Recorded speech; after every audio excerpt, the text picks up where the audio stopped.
A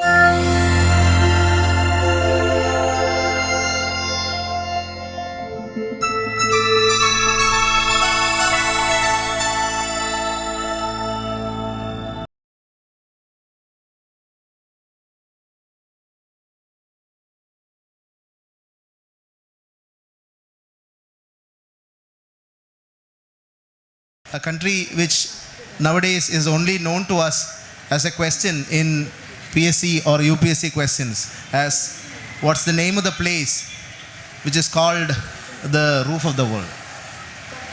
Okay, Tenzin was born and educated in India, but he does not belong to India.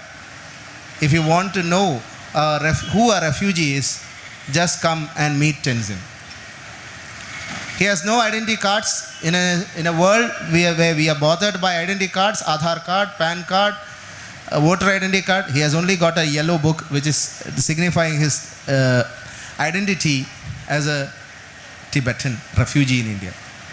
Now, we may wonder why such a person has a role here.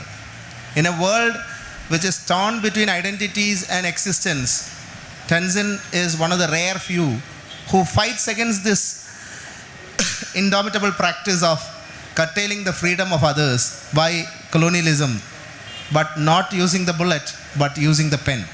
So, in Tenzin, you can find the pen is mightier than the bullet. Now, Tenzin has written not many poems, but those poems he has written are very poignant, sharp, and they can indeed tell you about the angst of a Tibetan living in a foreign country. Tenzin, I met Tenzin a few years back after reading his poem titled Horizon. Horizon is known for his angst about going back.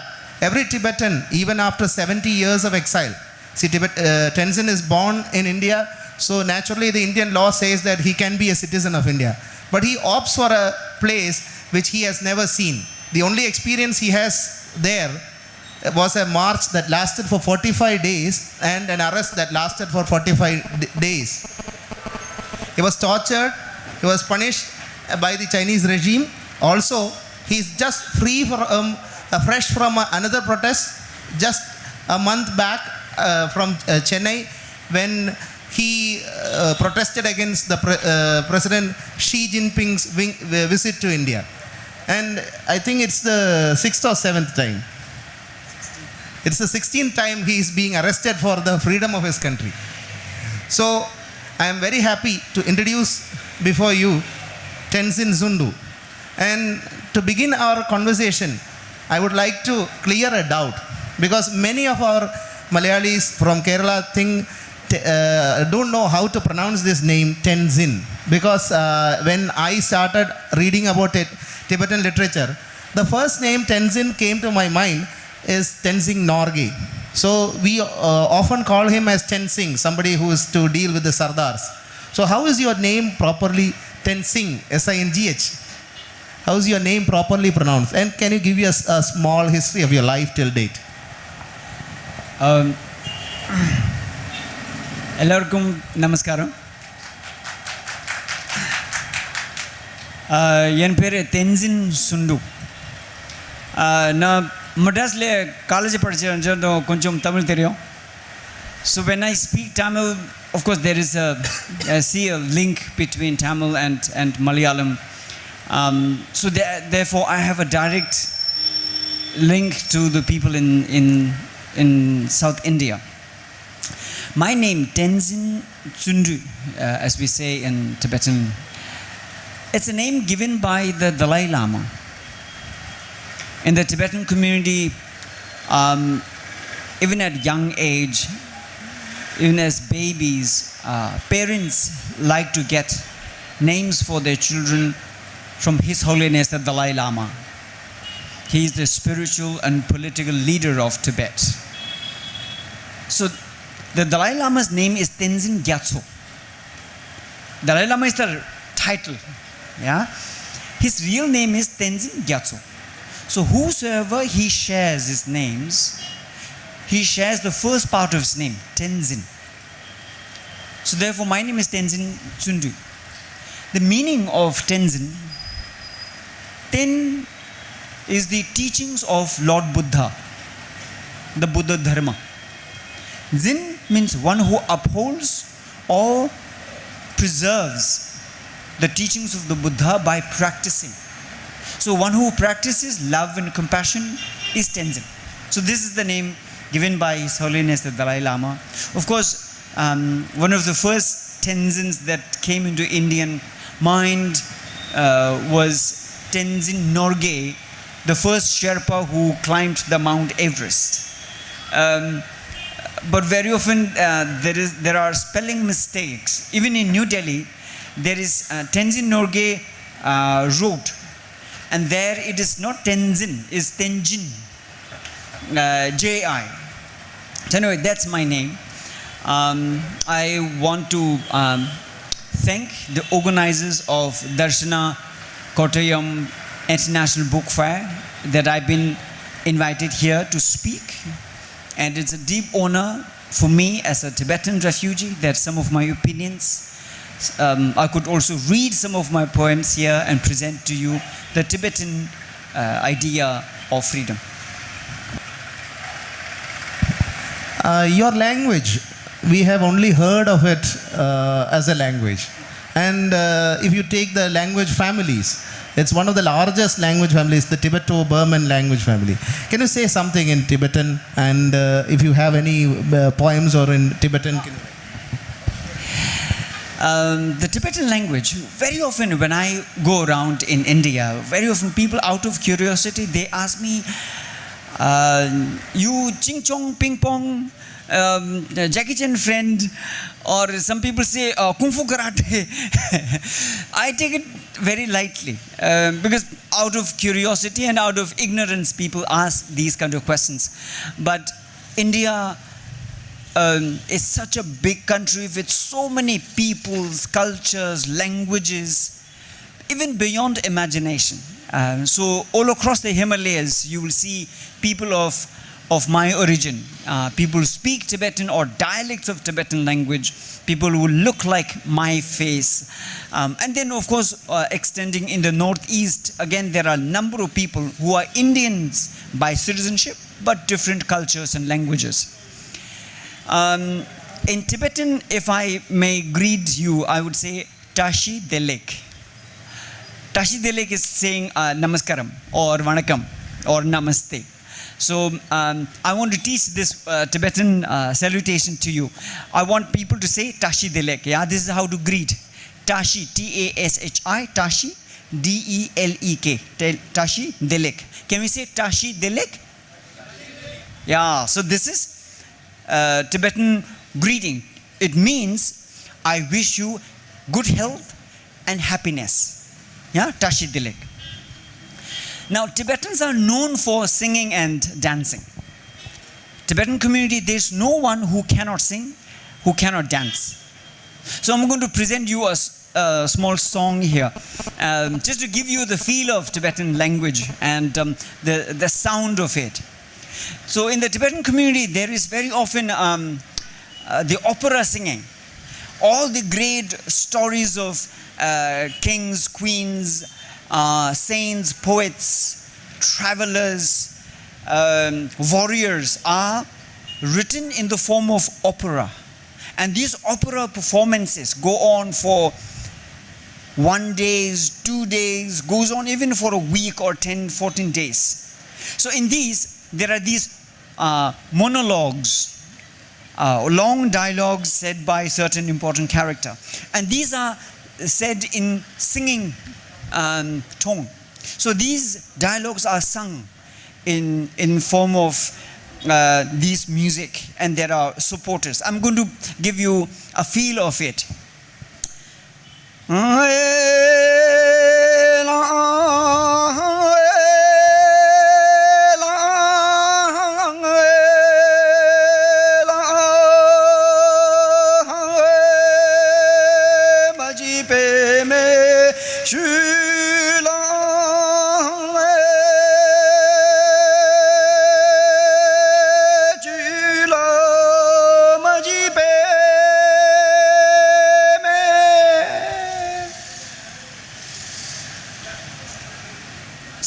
this is this feel, you actually see there is very high-pitched singing. This is because in Tibet, the mountains are high and the plateaus wide for kilometers. There are grassland. So people don't actually get to hear themselves. They hear in the form of echoes from the mountains. So therefore they sing in such high pitch. And there at the highest pitch, there is the undulating music.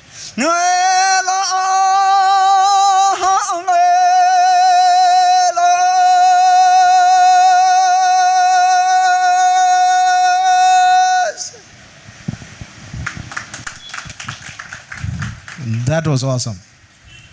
Indeed, I should say that that's the reason why you capture the audience so hard. But regarding Jackie Chan, I have a small difference of opinion. Nowadays, when I take you to colleges, they say that it's better to call you as Jack Sparrow, Captain Jack Sparrow. Maybe that's because of the red bandana you are wearing. Does that have any, because from the first day I saw you, I have seen this red bandana there. You had a few years back, you had long hair till your knee. What happened to that? Or is there any significance behind it? This red band I am wearing on my forehead is a symbol of a pledge, a sacred pledge, a promise I made to myself. When I was little, as a kid in school, I had this terrible shock in my life. I must have been 10, 11 years ago when I realized that although I am born in India, I realized that I don't belong to the country of my birth. And I realized that my mother had to run away from Tibet empty-handed, come to India like a beggar, and restarted her life as a road construction laborer, as a coolie. And I was born in a tent on the roadside.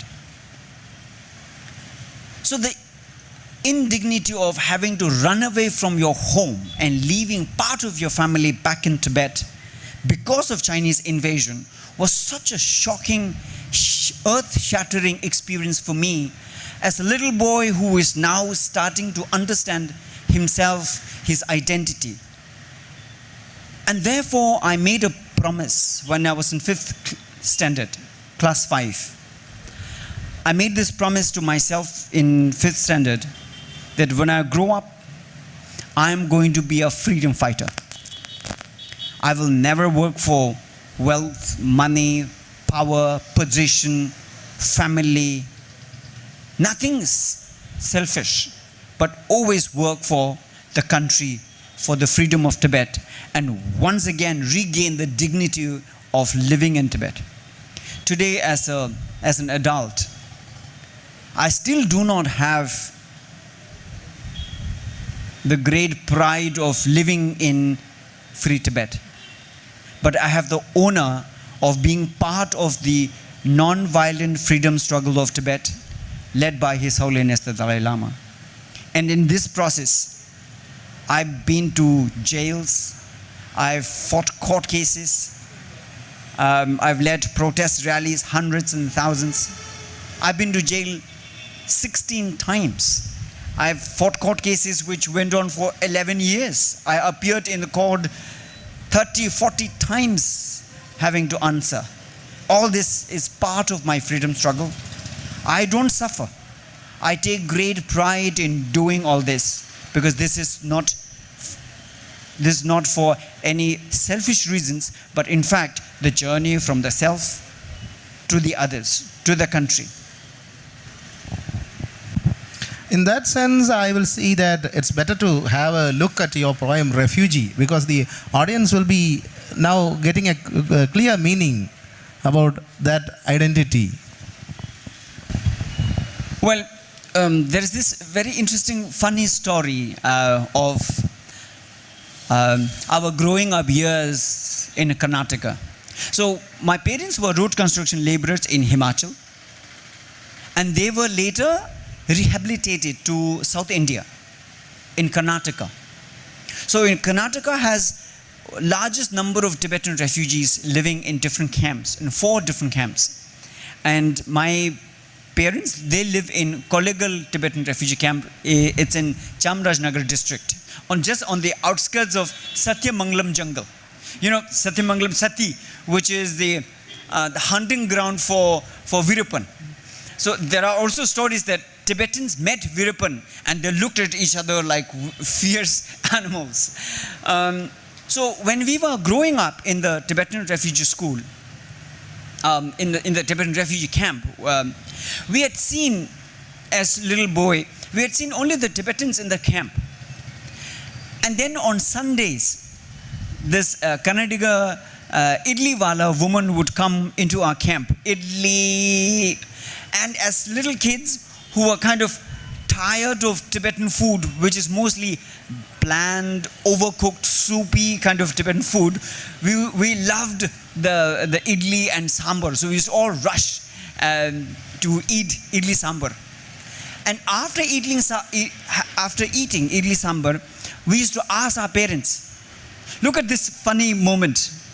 We used to ask our parents, where are these Indians coming from?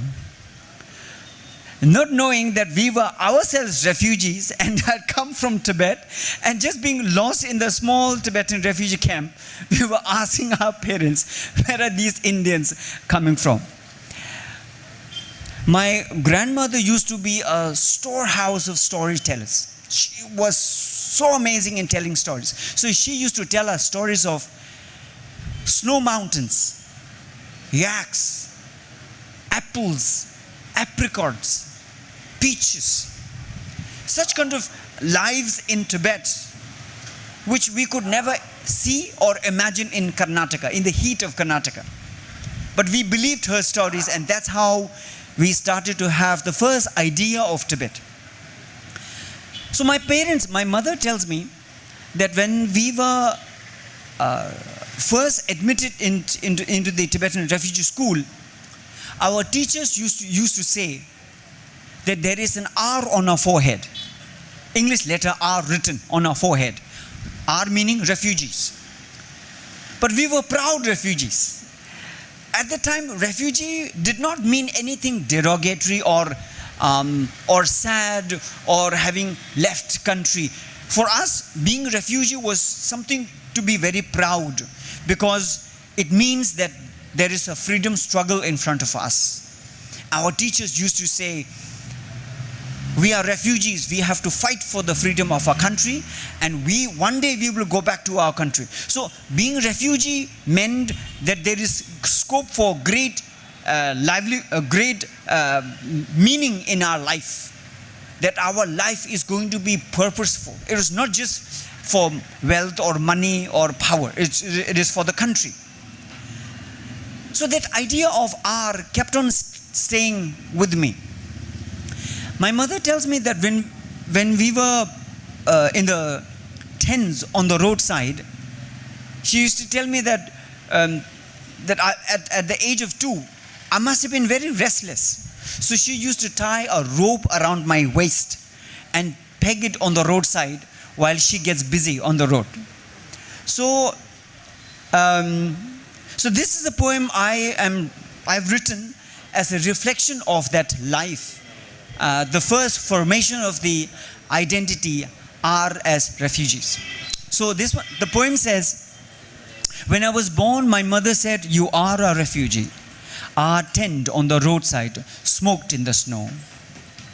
On your forehead, between your eyebrows, there is an R embossed, my teacher said. I scratched and scrubbed on my forehead. I found a brash of red paint. I am born refugee. I have 3 tongues. The one that sings is my mother tongue. The R on my forehead, between my English and Hindi, the Tibetan tongue reads Rangzin. Freedom means Rangzin. So in one poem, I changed my identity, English language R refugee, to Tibetan language R Rangzin. Now, this is the second Tibetan word you will know. First was Tashidilek. Yeah? Tashidilek, you remember? Tashidilek? Namaskaram. Second Tibetan word is Rangzin. Rangzin meaning freedom. Sudandram, Azadi. Okay. So now I come to understand about your another poem where you have said your ancestors, they had melons and they have eaten it and put it on the rooftops, and now they have grown up so wide that you can gather melons from them. So this poem comes from a short one. It's called Exile House. Now, I'm as much a Tibetan as a poet. So the poet's concern is that sometimes you feel that the Tibetan refugees are so well settled. There are 1 lakh Tibetan refugees living in India. And the houses we live in today are the ones leased by the government of India for a period of 99 years.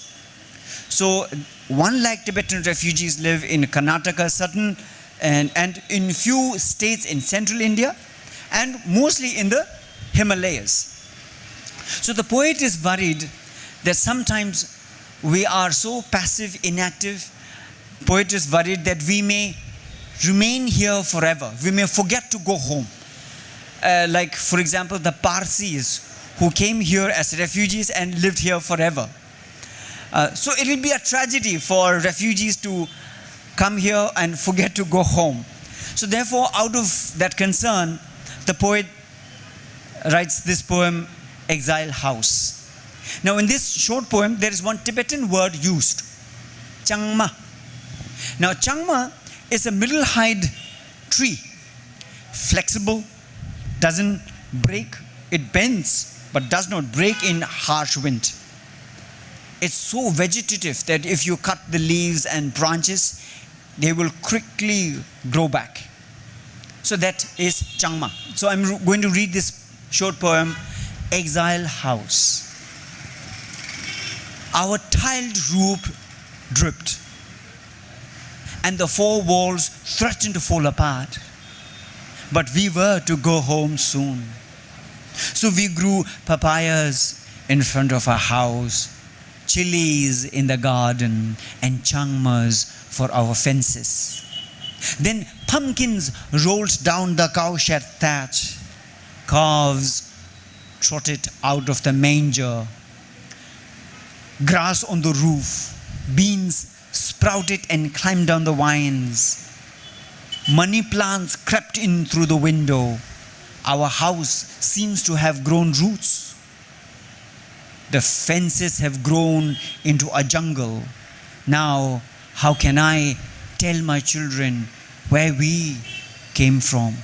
He has read so much of Tibetan writings in English, poetry, stories, non-fiction, drama, and also novels and autobiographies also. Many years ago, we've been in touch. So he's been asking me for more and more Tibetan literatures. So living here in Kottayam, and I being there in Himachal, I used to send books and also PDFs for him to study.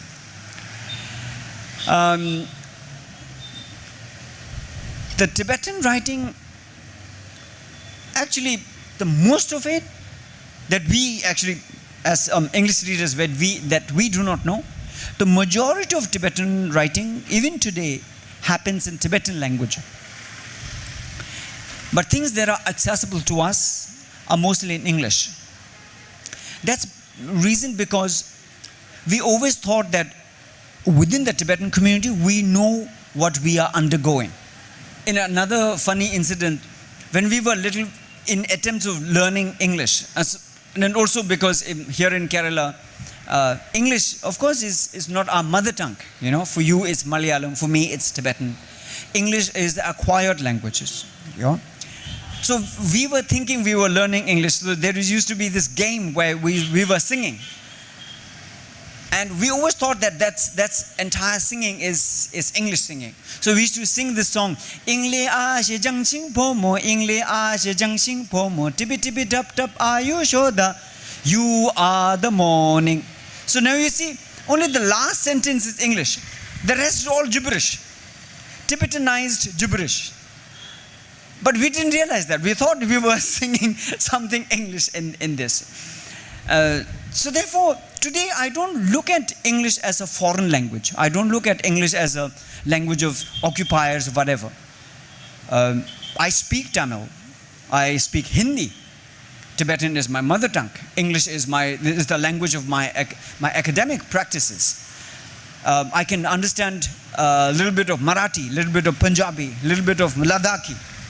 For me, any kind of language education is an extra source of wisdom and a great sense of pleasure. And as a student of language, I would love to learn any kind of language.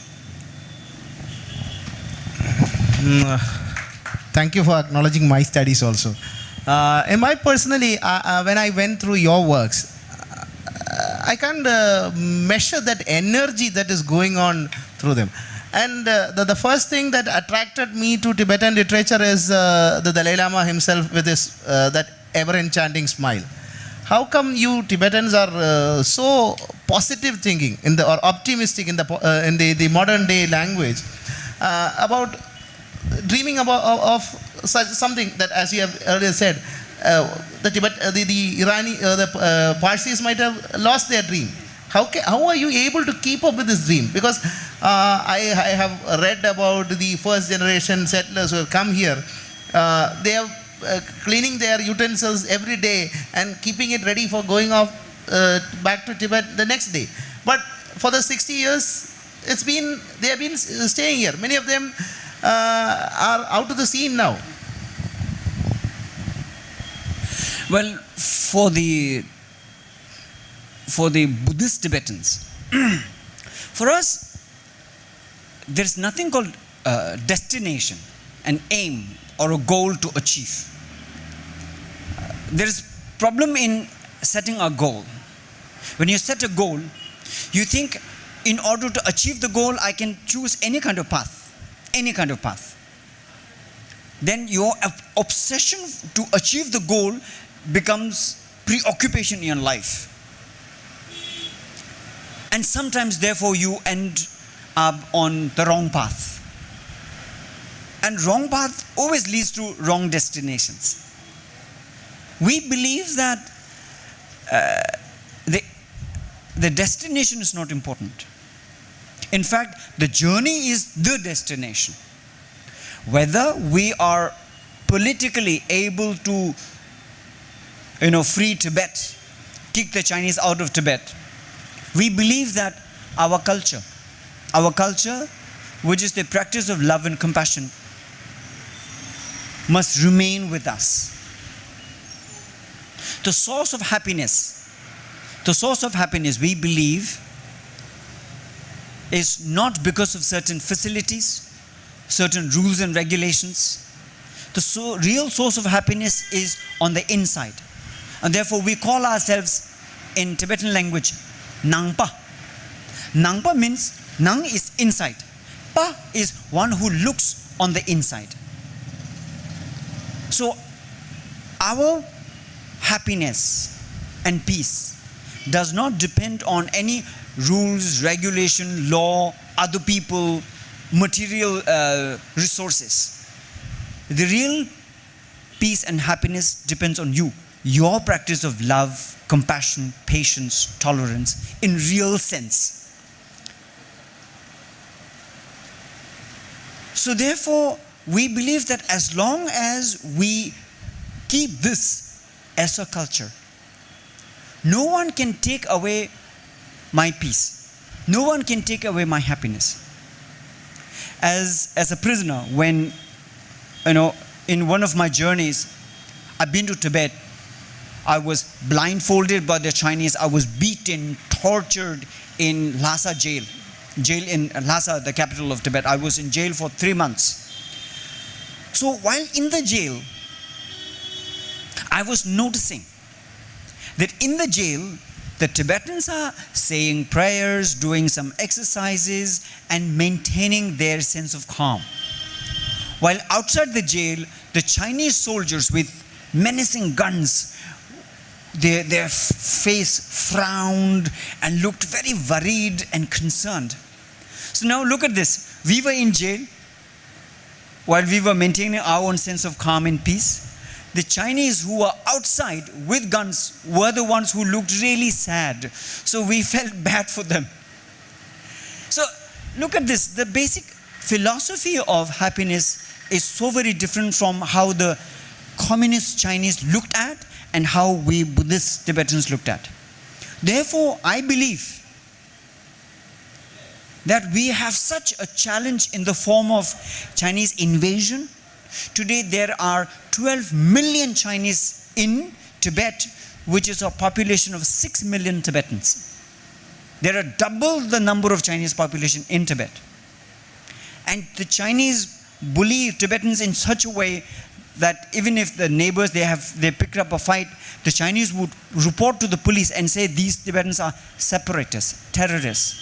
So any incident of difference of opinion or conflict could go up to the point where you would be charged of anti-national, separatists and terrorists.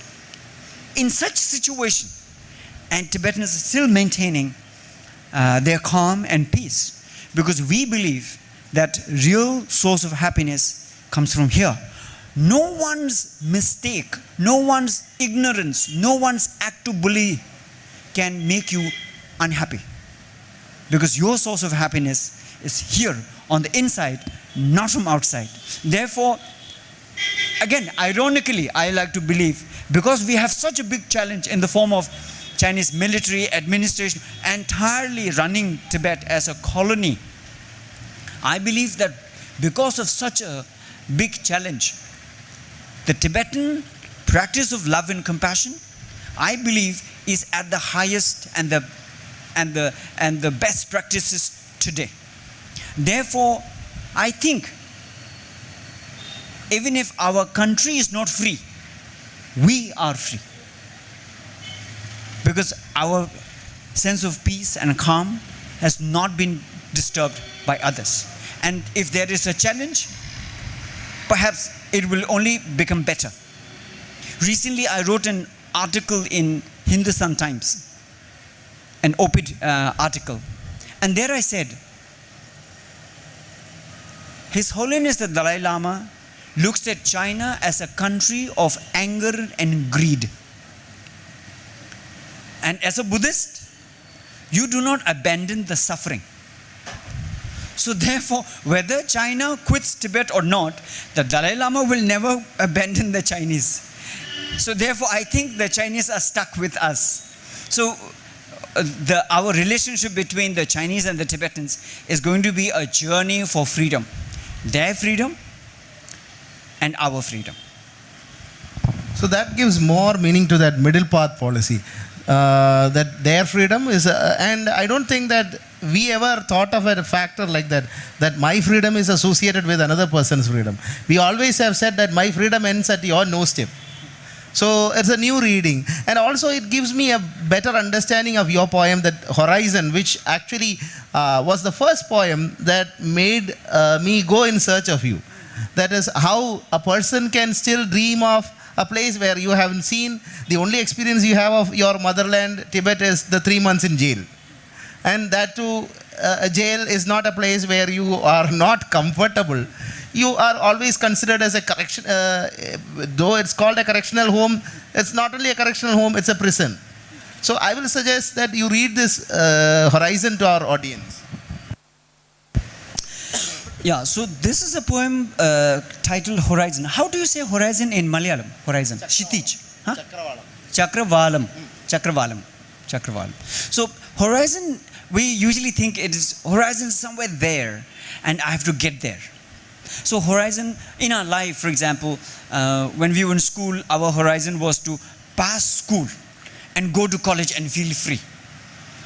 When we were in college, we just wanted to finish the degree and wear that funny black hat and say, okay, I'm a graduate. And after that, our horizon has gone beyond to get the job, to get the first salary. And then you are already thinking about marriage and babies. So these are different horizons in life. I've written this short poem which is actually a real journey from going one place to other. And 3 days ago, I was in Kanyakumari at the Cape Comorin, at the end. I'd never been there before, but there was such a view from the edge of India, and look at India. And from then on, I kept on coming, and today I'm here. Tomorrow I will be in Alapura. So this poem, Horizon. From home you have reached the horizon here. From here to another, here you go. From there to the next to the next, horizon to horizon, every step is a horizon. Count the steps and keep the number. Pick the white pebbles and funny strange leaves. Mark the curves and cliffs around, for you may need to come home again.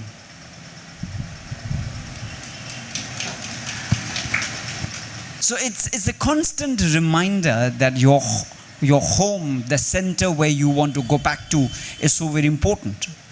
So therefore, as a traveler, because I travel so much all across India, all different districts, all different states I've been to. So very often when I'm in a new place, I always look back and see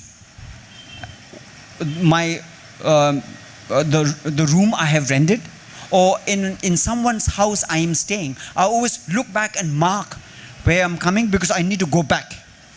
Sometimes the road, when you travel, the road that looks how it looks as we go this way, when you come back, it looks completely different. And sometimes when you get off a bus, now here, KSRTC buses, the red ones, all of them look same. And when you get off to buy a cup of tea, and when you try to get back, all of them look same. So you may be getting into the wrong bus. So I always make a point, when I get off my bus, I look at the bus number and keep that number and say, I have to get back to this bus, not in the wrong bus that go back to Thiruvananthapuram. So in journey, such kind of markings are important. I have noted that maybe it's because of the Buddhist influence that from the very first day we have met, you are such a minimalistic person. While at the same time, as a teacher working here in Kerala, I have about a couple of 10 pairs of dress and other accessories to suit it. How do you travel all through this India? And I think this is, you have completed your 10th or 15th speaking tour, each time covering at least 10 colleges. So you may be, yes, last time, just as we counted, you might have covered around 100 colleges in this speaking tours. How can you travel with such a, for me, if I go to a particular place, I have to wear a dress from this place, change, wear the identity card and other things. How can you finish, or how can you keep all your belongings in just 2 bags? So the idea of freedom, the political freedom of China, having to go back and we regain our country, and having the flag of Tibet, these are more political ideas. But I think if we keep looking at only the political freedom and not worry about the personal freedom, it will be such a incomplete journey. For me, my personal journey is so very important. And perhaps more important, because my personal journey for freedom is the one that is going to shape my ways of thinking about the country, about the politics, and also how I go about generally. So thinking about my personal journey for freedom, I've been able to think of freeing myself from certain ideas of discomforts, uneasiness, and the ideas of dirtiness, the ideas of cleanliness, ideas of standards of clothing or standards of food. At the same time, maintaining certain hygiene also. There are many, many things that human beings have constructed just unnecessarily only to satisfy the ego. Now, Kerala is a beautiful place where food is cheap, healthy, fresh, and equally available everywhere. It's an amazing place. And this is a unique distinction Kerala must be recognized with. So in my personal journey, I said firstly, for a human being, 2 pairs of clothes is good enough. You don't need another pair of clothes to go to the beach, another pair of clothes to go to play sports, another pair to go to college, another pair to go to shopping mall, another pair to appear in front of a huge public gathering. All that is actually adding up to, you call it decency or various other standards, but it adds up to greed. This is my personal thinking. So therefore I minimalized down to 2 pairs of clothes. I have 2 shirts like this, Tibetan black shirt. I have 2 jeans. I wear them in turns. And that's all the clothing I have. Now one more thing. In Dharamshala, during winter, it's extremely cold. We get snow and it becomes snowy and chilly for almost about 3 months. So I have a thicker version of the shirt. Otherwise, that's about my clothing. So I basically live in 2 pairs of clothes. And many of my friends, they keep on saying, he wears the same clothes every day. But they do not know that I have 2. And I wear them in turns. I think what this is all about for me personally is to freeing myself from ideas of standards of clothing. And these are also lessons from my prison experiences. In prison, wherever you come from, whatever material, ranking, money, background you come from, you have to, on the first day, you have to sleep on floor with 60, 70 other newcomers. And you're not given mattress or pillow or anything. You use your chappal for your pillow, and you use your jeans lay down, and this becomes your mattress, and you sleep in your underwear. Once you have done this, then you start to think, I've already freed myself from my ideas of dirtiness and low standards of clothing. So you are freer. So therefore I keep on saying, I find my freedom from jails. While people, in opposites, people usually say that jail is where freedom is curtailed, but I find freedom from jails. I used to be like all Tibetans. I used to eat meat. But then I kept on changing my mind. I've been a vegetarian for the past 23 years. So I've cut down on a lot of things that are humanly possible on my side. I've never thought of, for example, amassing wealth or starting my own family. So I've liberated myself bit by bit, and I still think that there are a lot of things that I still need to do. So this is the personal freedom with which I can then use much of my, whatever little I know, whatever little effort I have, I can put that in the freedom of Tibet. Now, the resistance movements, I wanted to ask you this question for as I was hearing your speech. The resistance movements, Tenzin, we have heard that there was a resistance movement which was which the Tibetan rebels had stopped, very, very successive resistance, just because having a tape from the Dalai Lama. Then there was no resistance movement, and the only resistance movement is self-immolations, which till date above 200. And the rest of the way you protest is writing poetry. How very fascinating change. That is, on the one side you had the armed rebellion, which you stopped just hearing the words of your great leader, and then you have a more powerful resistance using the pen. Now this question comes from a very stereotypical notion of resistance.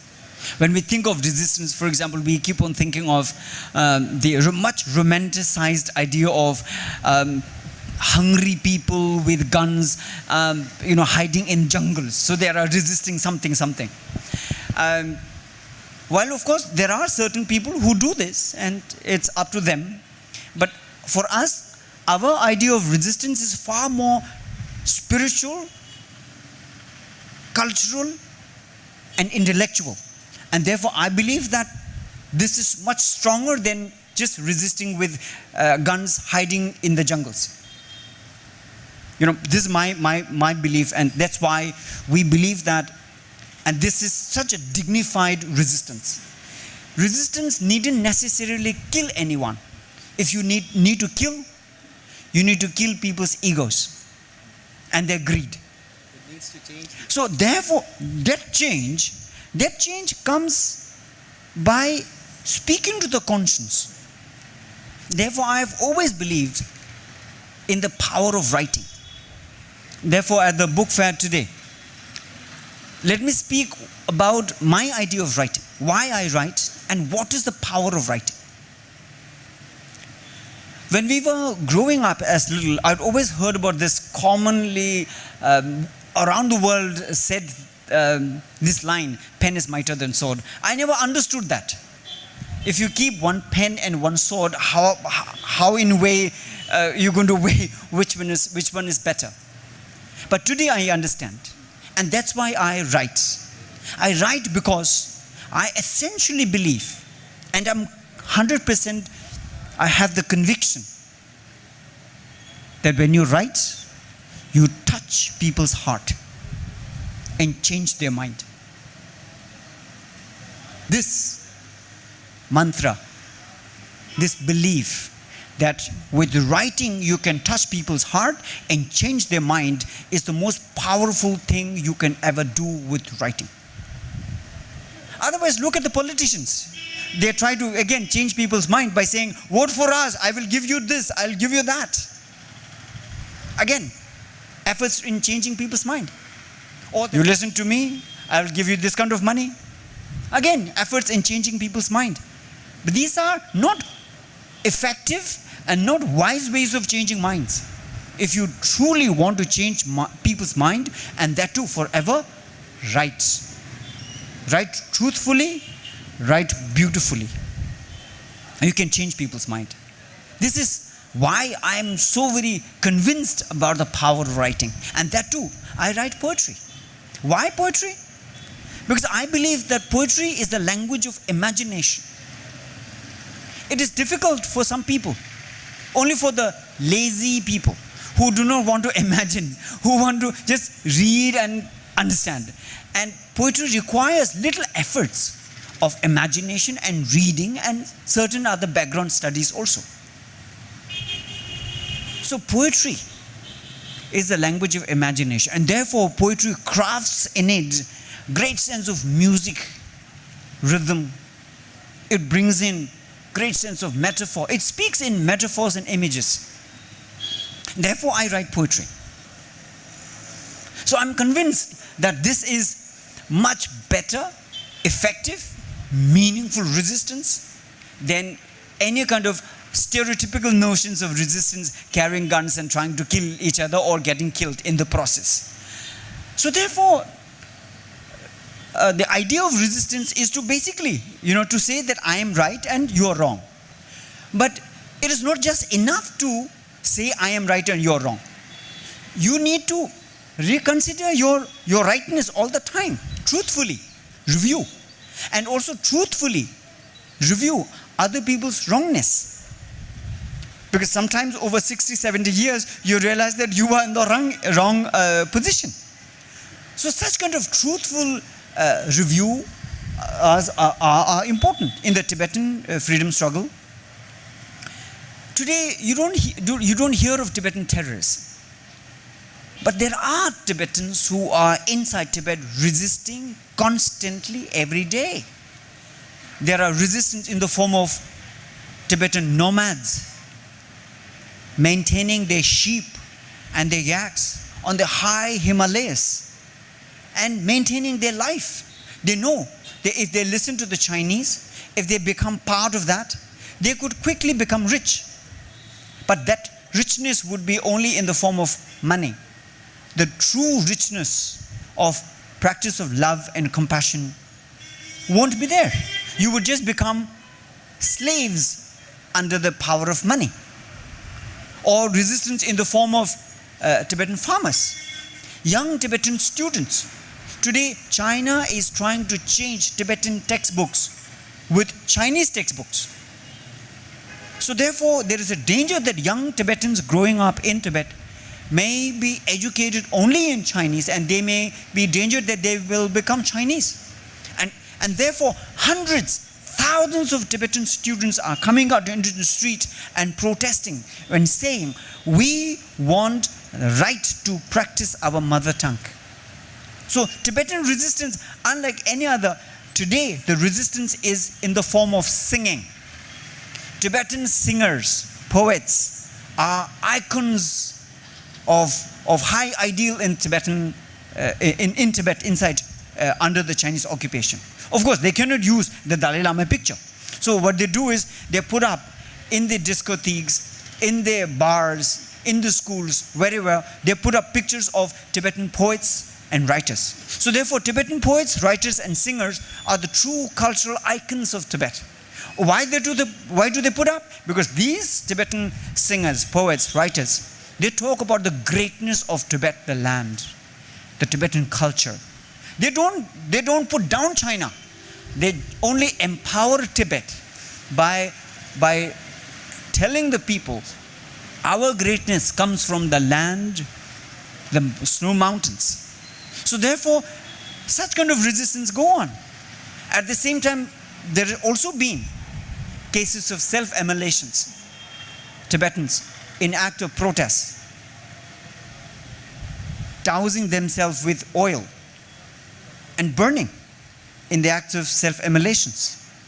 And in the recent 10-11 years, 153 Tibetans have burned themselves in this way for the freedom of Tibet inside. And also 11 cases in Nepal and also in India. And in 2017, my own brother, younger brother, at the age of 19, he burned himself. I didn't know that he had such an intention. So such kind of resistance go on. But I truly believe that this idea of resistance that is originating from love and compassion is the true strength of Tibetan culture. In that sense, I will suggest that why don't you read a poem which has touched you most? As a writer, which was the poem that has touched you most? Are you talking about Mahu? Any of your poems?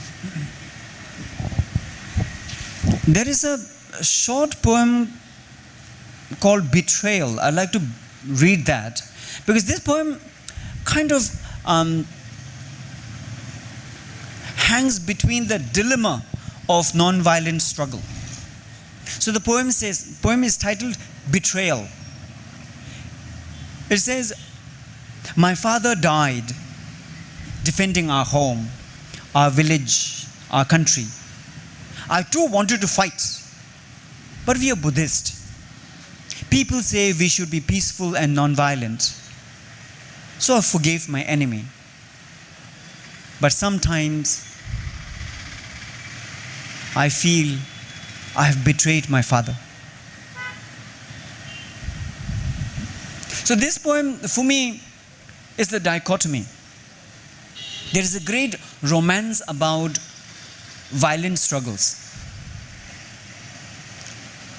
My father was part of the armed resistance movement led by Tibetans against the Chinese invasion. Chinese invasion happened not just in Tibet, it happened in East Turkestan, which is an Islamic country. The Uyghur people. And in the recent news, you must have heard and seen, 1 million Uyghur people had been jailed in concentration camps, like how the Nazis did. And these were Muslim people, had nothing to do with China. Today, the entire country of East Turkestan, what China calls Xinjiang, is under Chinese occupation. And this is the largest sources of natural gas and petroleum for China. Then there is the Inner Mongolia, which also came under Chinese occupation. Tibet. China has been mining in Tibet and taking away gold, copper, and lithium. Lithium that goes into making all the batteries. China themselves has said that the highest quality of lithium and largest amount of lithium. There are mountains and mountains of lithium in Tibet. And China is mining, taking them to China and make cheap made in China products, and they sell it to the rest of the world. 160 countries are trading with China. And when they trade with China, they have to say Tibet is a part of China. So all this is happening. So there is great sense of idealization of armed resistance. Something that my father also did. So this went on for 10 years. The Chinese occupation of East Turkestan and Mongolia happened in a matter of 1 year each. But they took 10 years to occupy Tibet. That's mainly because of Tibetan topography. Tibet, as Apu was saying right in the beginning, it's a plateau that rises 4,000 meters above sea level. It's 4 kilometers up in the sky. So therefore, the Chinese soldiers were finding it extremely difficult to get into the Tibetan terrain. And Tibetans, they had organized themselves in armed resistance movement. And these were Tibetans who were using, farmers' guns, nomads' guns, like matchlock guns where you need gunpowder and wick to shoot even one bullet. And they were fighting the Chinese who were carrying machine guns. And even then, the struggle went on for 10 years inside Tibet. And after coming into exile, they continued to fight from exile. So there was this great romance about the movement that my father was involved in. But the non-violent movement in exile is where I am today, led by His Holiness the Dalai Lama. So there is an immediate dichotomy between the armed resistance movement led, where my father was a part, and the non-violent freedom struggle that is happening now here from exile. But I still say the main strength of Tibetan freedom struggle is happening inside Tibet, led by 6 million Tibetans under the Chinese occupation. They are our heroes. They are our source of inspiration. I think that it's high time that we stop our dialogues. So I'm opening the session to the floor so that if they have any questions, let them. Yeah, so if there is any question, comments, remarks, of course we can discuss.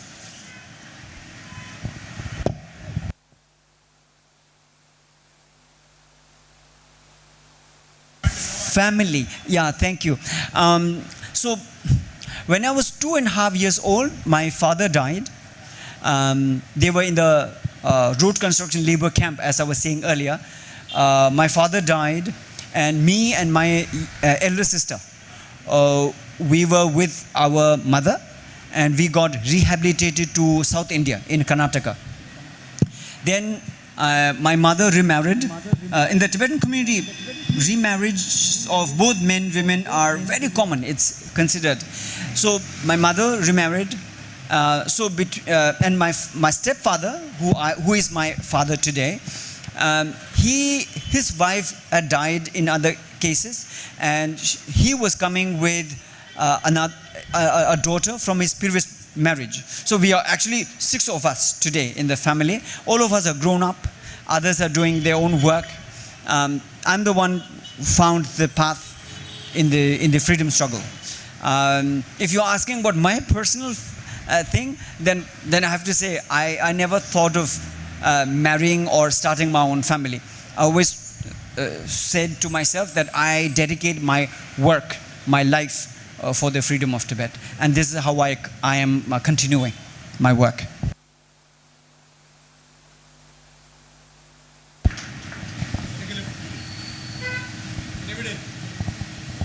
We have time for a few more questions.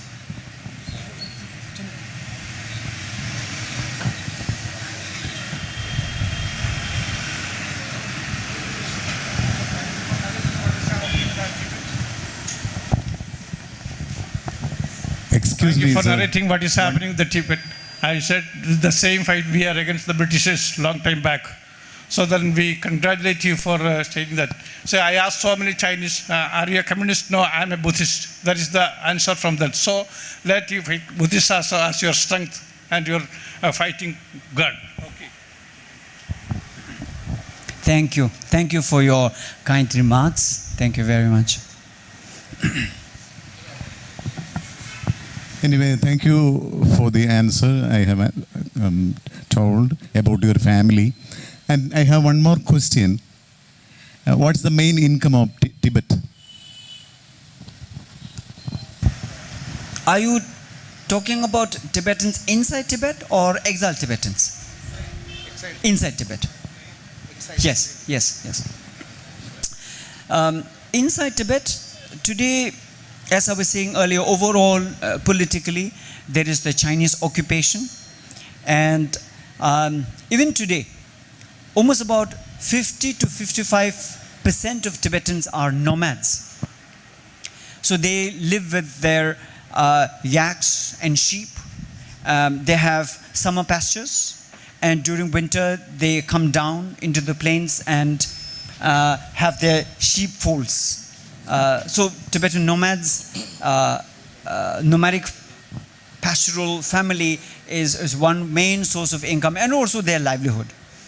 Now there is much modernization in Tibet. So there are number of hotels, guest houses, which are one of the main sources of income. But then also there is a fraction of Tibetans who are farmers. They still grow certain cereals, particularly barley is the main crop Tibetans grow there.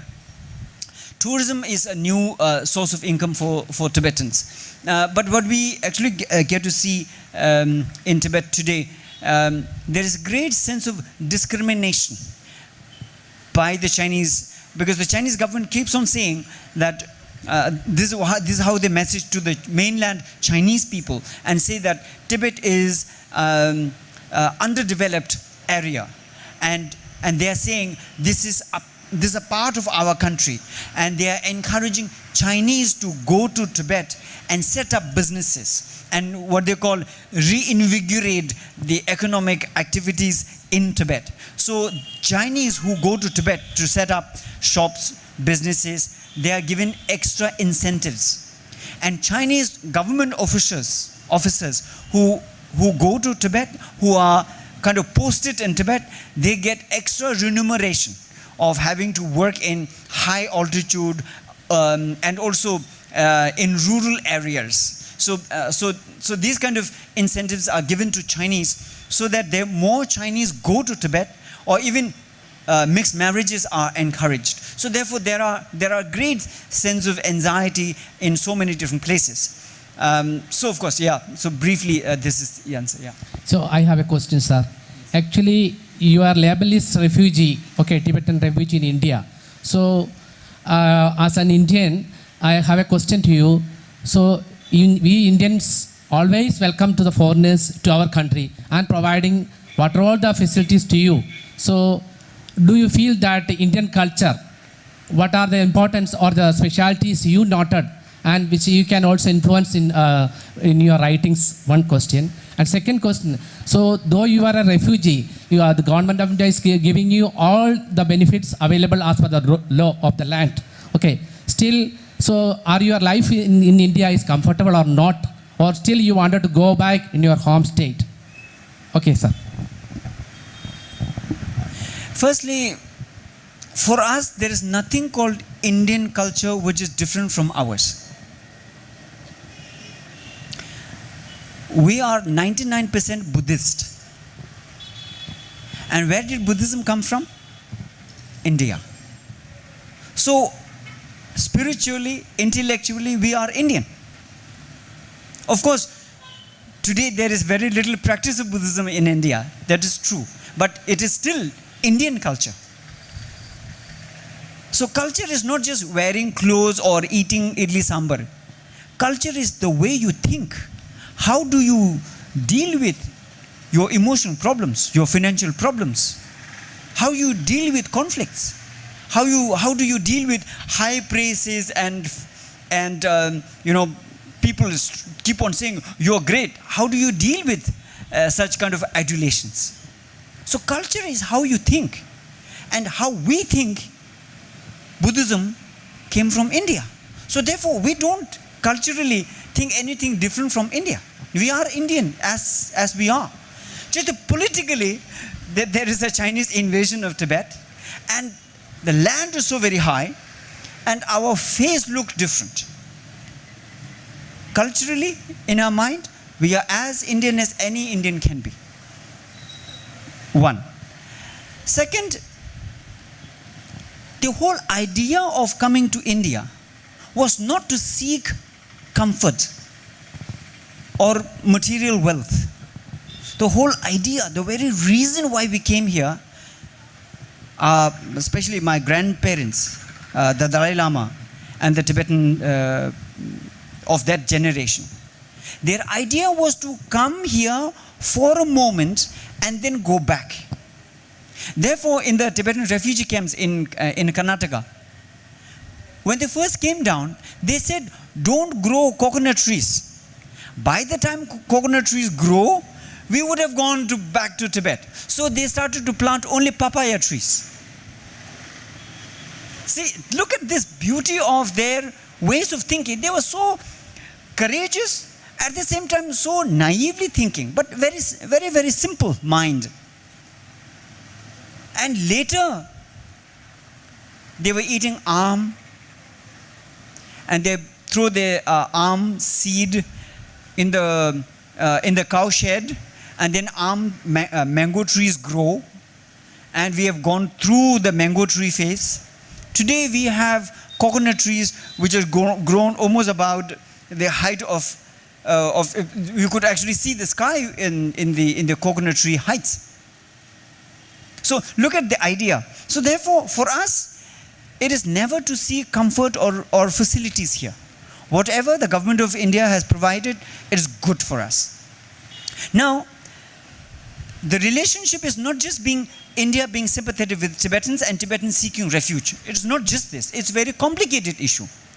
India, even today, says Tibet is a part of China. And in fact, India was one of the first countries to recognize Tibet as a part of China. So we have a big problem there. That's because when China invaded Tibet, 1949-1950, India had recently regained independence, 1947. And Nehru government at that time thought that China is a rising economic military power. And the Dalai Lama has no military power, no economic power, no international contacts. In fact, entire Tibet had only 6,000 Tibetan soldiers. So Nehru government at the time thought that it is better for India to be friends with China than to make China angry by supporting Tibetans. So therefore, India became one of the first to recognize Tibet as a part of China. At the time, India and the US were very closely linked. So at US's advice, although India recognized Tibet as a part of China, their advice, it said, we should not keep all the eggs in one basket. We should allow the Dalai Lama to come to India, because tomorrow if China did something else, then the Tibetans and the Dalai Lama will be useful to play against China. So the relationship is much more complicated and political. So we need to understand this. So it's not just that India was extremely kind to Tibetans, okay, and then give them food. No.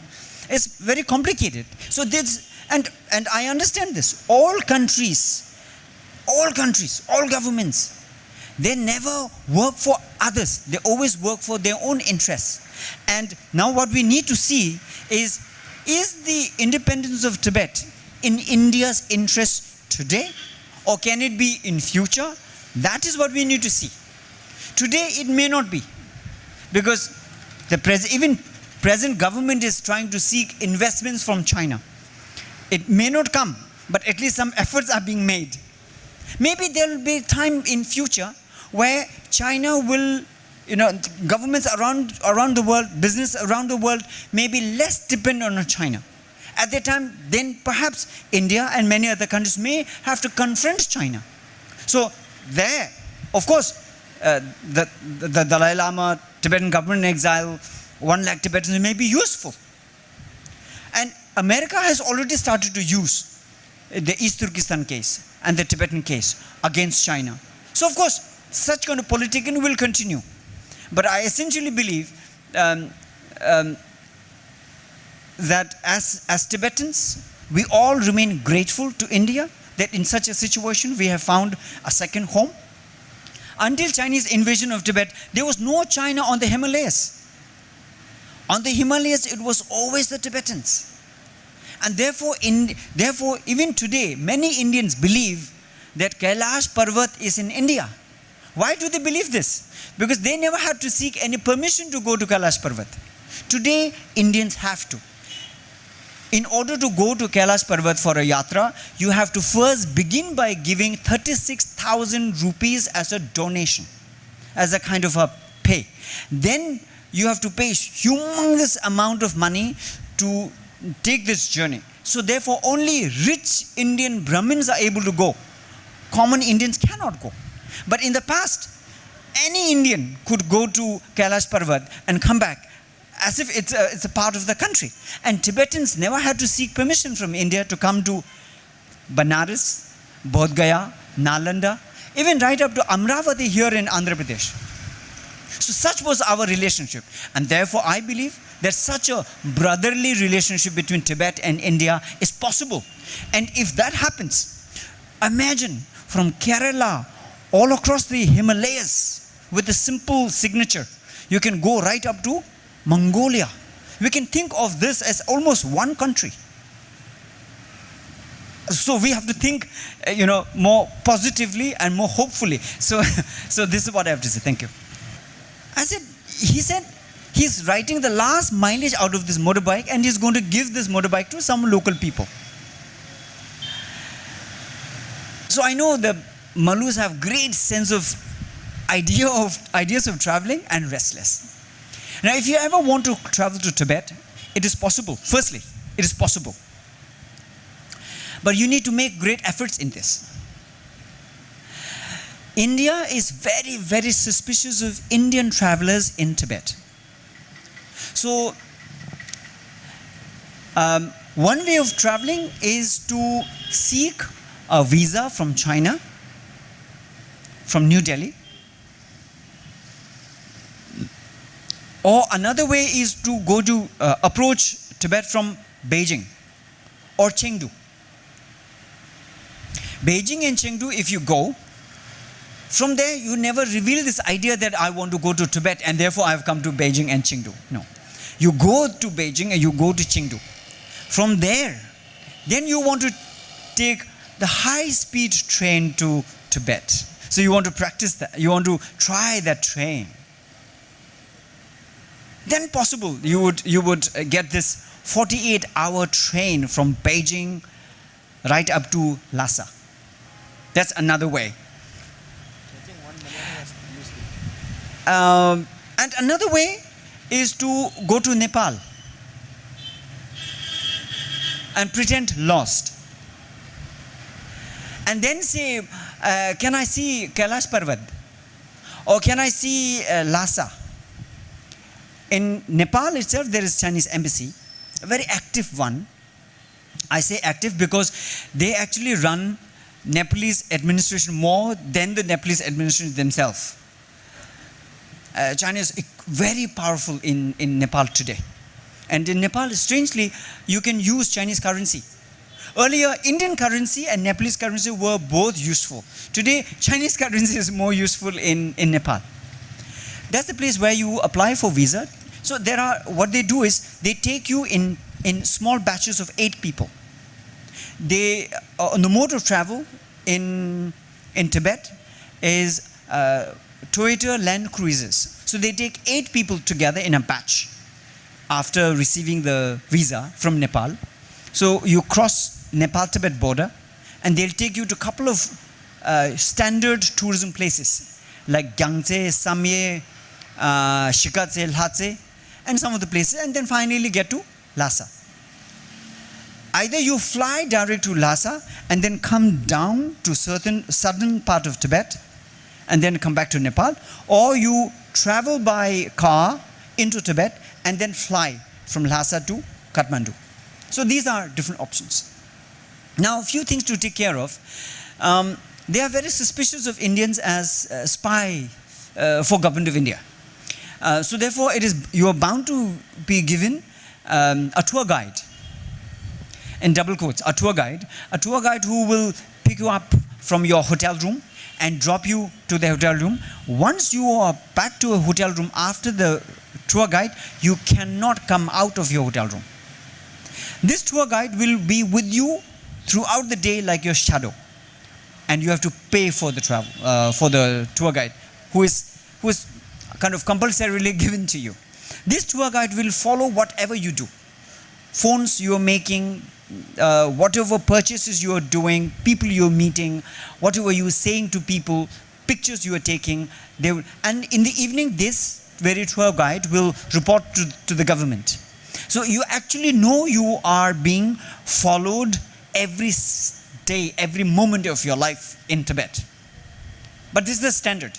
There's no other way. And China uses so much of human-to-human intelligence informers. And they do it brazenly because no one can challenge the authority. And this is how things are done. Tibetans inside Tibet, you will notice that they have extremely soft corner for Indians because they keep on saying, you are the one who has given shelter to our Dalai Lama. So even if it is just a extra, if you're buying 10 cups, they may give you 1 extra cup because you are Indian. And if you're going to a Tibetan cafe, they may give you just extra tea or bread or something. Because they always think, the moment you say India, there'll be a soft corner for you. Hi, Tenzin. See, I have seen you in the newspapers, but while I was just following you, I came to know that you have 3 date of births. Okay, point number 1. And the other one is, see, while I was on a trip to your country, I feel, see, whatever I've heard you just now say, I feel that, somewhere something is amiss. Okay? Do you ever feel, or have you ever thought that you have already begun to influence the Chinese regime to give you freedom? Because what we hear on ground from Tibet, from the Chinese people, is totally different from what you just told. So can you just brief us about it? Thank you. Okay. Firstly, those 3 date of births. In the Tibetan family, we usually do not record date of births. It's never considered important to have a birth certificate and whatever. And especially in those years when our parents were road construction laborers, so there was nothing. So birth date was never recorded. And later when I got admitted to school, then 3 different date of births were recorded at 3 different places, and all of them in 3 different years also, 72, 73, 74. So that's the thing. Secondly, about the reality in Tibet. I think it just matters of creating the narrative, the way you say it, and also what questions had come about. Although I'm born in India, I'd been to Tibet, I'd seen Tibet in certain ways. So of course, what a tourist gets to see is quite different from what the Tibetans actually experience there.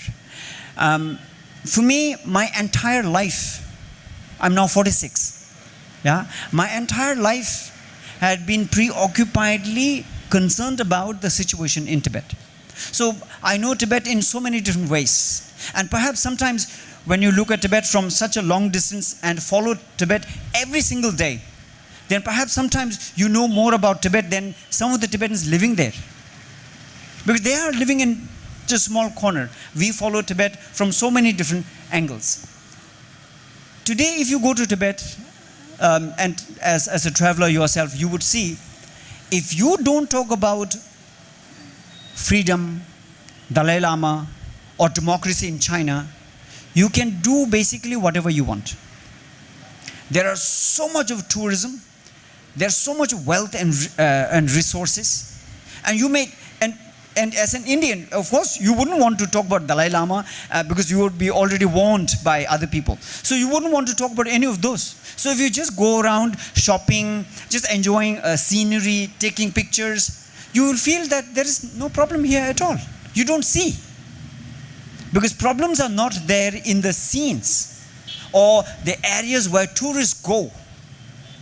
In fact, for tourists, the Chinese government, they specially prepare what is called ordinary family. Husband, wife with kids and 2 sheep on the outside, maybe 1 or 2 pigs outside, just to present, this is the ordinary place. And tourists are taken to these ordinary places to take pictures and eat food with them. But everything is so staged and presented. So tourists are actually able to go to only those places. That is accessible and presented. But I live in Dharamshala, where half the population are the Tibetans who came from Tibet. And they are regularly, every day, are in touch with their own brothers and sisters inside Tibet.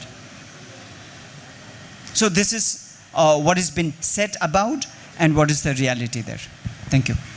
With that last question, let us end this dialogue, or better to say a polylogue, where so many of our listeners had contributed in. So with this, we end this session. Thank you everybody for attending. Thank you, Tenzin. Thank you once again. I just want to thank the organizers hosting me here this evening. I had a wonderful conversation. And all that I said, and I usually don't go prepared. I said it because I actually see things in your eyes here and the presence of people here. One last proposal. I want to make a proposal here, but it's a joke. It's a joke. My proposal is, Kerala is lowland, and you get so much of rain, and almost 1/3 of the land is inundated sometimes because of a flood. And this situation is only going to get worse in the next 2, 3, 5, 10, 20 years. My proposal, you support Tibet today. And tomorrow when Kerala comes under water, we will take you to Tibet. So Tibet is 4,000 meters above sea level. Tibet will be the last country, if ever, to come under water. So let's have a pact between the government of Kerala and Tibetan government in exile, that when Kerala comes under water, we will take you. So with that, I want to thank the organizers. And then, of course, just a reminder, this is a book of poems called Kora, K-O-R-A. Kora means parikrama, mandir ki parikrama, like circumambulation. So there are some poems and stories. I brought with me almost about 200 copies, but all of them got sold out in my many lectures in different colleges and universities. But Apu is going to have almost about 100 copies either tomorrow or day after. So if you're interested, I sell this for 50 rupees a copy. So 50 rupees a book of poems is actually the cheapest book of poems in India. And this is my main source of income. I live out of this. So please buy copies, keep in touch with Apu. Thank you so much.